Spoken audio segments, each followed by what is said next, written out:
I'm coming in loud and clear. Might hear me on the radio. Breaker, breaker, 19. Anybody got their ears on?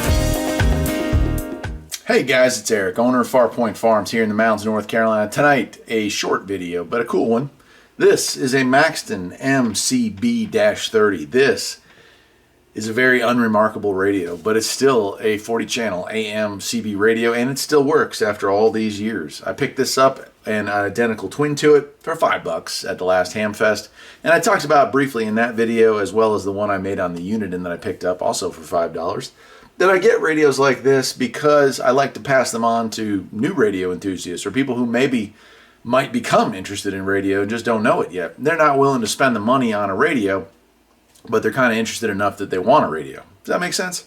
Anyway, this is a Maxton. They were kind of not as popular a manufacturer of CBs, but they were around, I think, up through maybe the early to mid 90s. I'm trying to remember the first time I saw Maxton, and I think it was the early 80s. So not a huge run, but a decent one. I know they had some handhelds. I also know this, Maxton made a lot of the radios for Radio Shack. So a lot of your Realistic branded radios from the mid to late 80s were probably rebranded, and it kind of makes me wonder the size of this thing if they didn't trim it down a little bit and turn this into the TRC-444, which I love because it seems to have very similar features.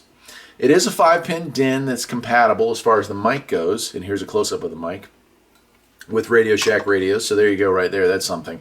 And even the shape of this reminds me of the Radio Shack TRC-444 microphone that I picked up some time ago.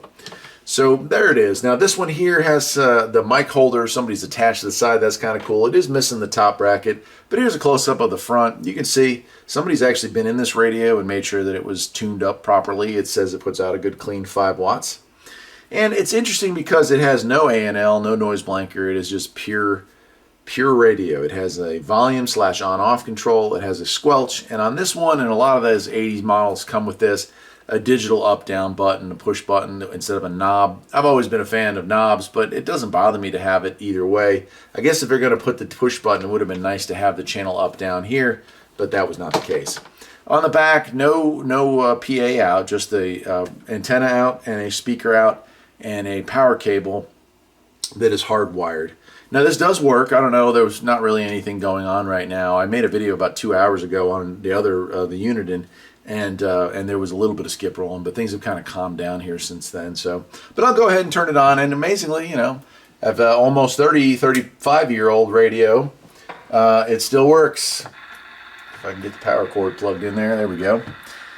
And no memory, so it always defaults back to channel 9. But there's our squelch control, volume, and there's no like scratchiness to it, which is nice. So it literally is a pretty clean radio. And we'll just roll through the channels and see what we see.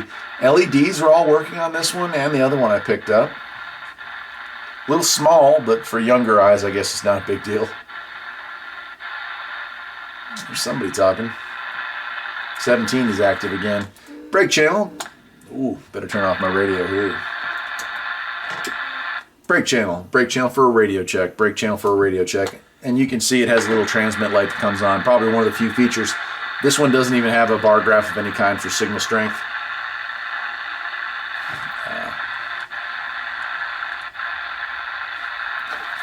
Brake channel for a radio check, brake channel for a radio check.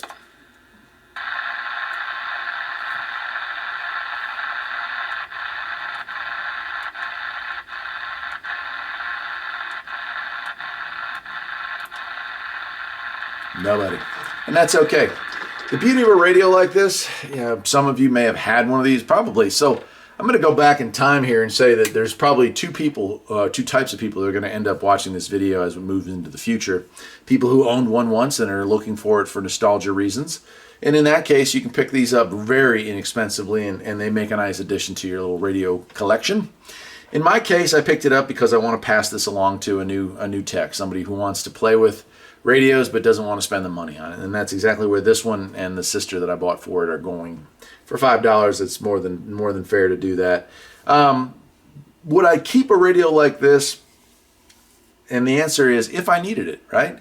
It's very compact, So if it fit into a modern vehicle, you can see I'd say it's less than an inch tall, probably about 6 to 7 inches long, 5 inches wide at most. So you could fit it into places that a DIN size radio or a full size chassis is never going to fit. So it has a lot of advantages like that. And again, it keeps reminding me of the TRC-444, and here's a picture of one of those.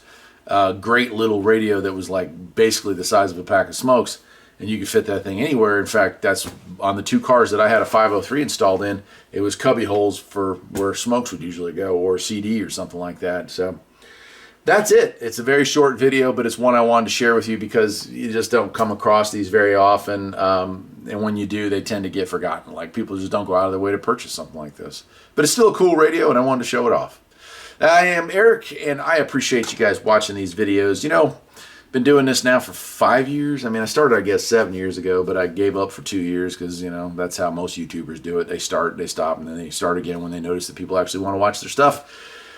5 years of doing these, and we're almost at 700 videos, which is insane to think about, but it's been fun. And I enjoy doing this stuff, going to Hamfest, meeting people at those Hamfests has become a new part of what we do. My wife joins me on those, and bringing her on board to the channel has been fun as well. So I hope you'll continue to tune in to Farpoint Farms as we roll into the future, whatever future that may be.